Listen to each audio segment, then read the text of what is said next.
Malabar cements MD K പത്മകുമാറിനെ Thrissur vigilance കോടതി ഇന്നലെ റിമാൻഡ് ചെയ്തു. കേസ് കോടതി ഇന്നും പരിഗണിക്കും. സിമന്റ് ഡീലർഷിപ്പ് നൽകിയതുമായി ബന്ധപ്പെട്ട കേസിലാണ് അറസ്റ്റ്. 4 അഴിമതി കേസുകളിലാണ് പത്മകുമാർ പ്രതിയായിട്ടുള്ളത്.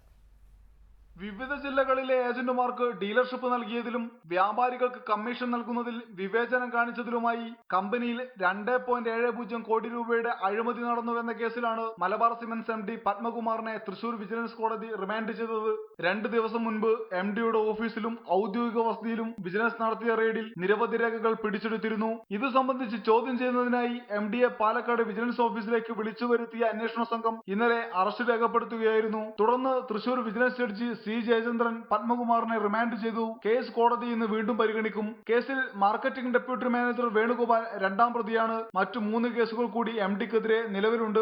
വിദേശത്തു നിന്നും ക്ലിങ്കർ ഇറക്കുമതി നടത്തിയതിൽ 5.5 കോടി രൂപയുടെയും ഫ്ലൈ ആഷ് ഇടപാടിൽ 18.75 കോടിയുടെയും വെയർ ഹൌസിംഗ് ഗോഡൌണുകളിൽ സിമന്റ് സൂക്ഷിച്ചതുമായി ബന്ധപ്പെട്ട ക്രമക്കേടിൽ 2 കോടിയുടെയും അഴിമതി കണ്ടെത്തിയ കേസിലാണ് എം.ഡി പത്മകുമാർ പ്രതിയായിട്ടുള്ളത്.